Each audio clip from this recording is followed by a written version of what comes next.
Sir, ಈಗ 4% commission ವಿಚಾರಕ್ಕೆ BJP ಅದನ್ನು ರಾಷ್ಟ್ರೀಯ ಮಟ್ಟದಲ್ಲೂ ಕೂಡ ಹೋರಾಟವನ್ನು ಕೈಗೆತ್ತಿಕೊಳ್ಳೋದಕ್ಕೆ ಮುಂದಾಗ್ತಾರೆ. ರವಿಶಂಕರ್ ಪ್ರಸಾದ್ ಅವರು ಡೆಲ್ಲಿಯಲ್ಲೂ ಕೂಡ ಮಾಡಿದ್ದಾರೆ. ಮತ್ತು ಕಾಂಗ್ರೆಸ್ನವ್ರು ಹೇಳ್ತಾ ಇರುವಂತೆ ಇದರಿಂದ ತಪ್ಪೇನು ಅಂತ. ಸಮುದಾಯ 16% ಇದೆ. 16% ಇರುವಾಗ ಜಮೀರ್ ಅಹಮದ್ ಖಾನ್ ಅವರು ಒಂದು ಲೆಟರ್ ಬರೆದಿದ್ದಾರೆ, 4% ಇರುವಂಥ ಮೀಸಲಾತಿನ 10%ಗೆ ಮಾಡಿ ಅಂತ. ಈ ಮೀಸಲಾತಿ ಹೋರಾಟವನ್ನು ತಾವು ಯಾವ ರೀತಿ ಕೈಗೆತ್ಕೋತಾ ಇದ್ದೀರಿ ಸರ್? ನೋಡಿ, ಇದು ಸಂವಿಧಾನ ವಿರೋಧಿ. ಡಾಕ್ಟರ್ ಅಂಬೇಡ್ಕರ್ ಅವರ ಸಂವಿಧಾನದಲ್ಲಿ ಯಾವುದೇ ರೀತಿ ಧರ್ಮಾಧಾರಿತವಾದ ರಿಸರ್ವೇಷನ್ ಇರಲ್ಲ. ಈಗ ಅವರು ಹಿಂದೂಗಳ ಕಥೆ ಏನು? ಹಾಗಾದರೆ ಹಿಂದೂಗಳ ಕಾಂಟ್ರಾಕ್ಟರ್ಗಳಿದಾರಲ್ಲ, ಇದೇ ಥರ ಎಲ್ಲ ಹೋಗ್ತಾನೆ ಇದ್ದರೆ ಬಹುಸಂಖ್ಯಾತ ಹಿಂದೂಗಳ ಕತೆ ಗೋವಿಂದ ಆಗೋಗ್ತಿದೆ.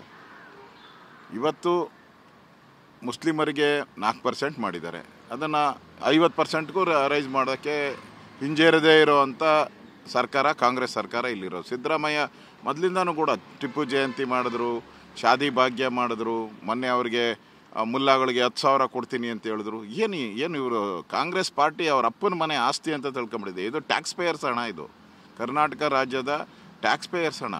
ಇಲ್ಲಿ ಲೂಟಿ ಹೊಡ್ಕೊಂಡು ಹೋಗ್ತಾರೆ ಇವರೆಲ್ಲ ಬಂದು. ಧರ್ಮಾಧಾರಿತವಾದಂಥ ಒಂದು ರಿಸರ್ವೇಷನ್ ಇದು ತಪ್ಪು.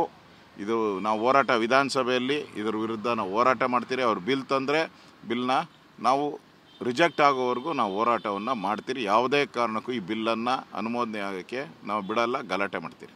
Thank you.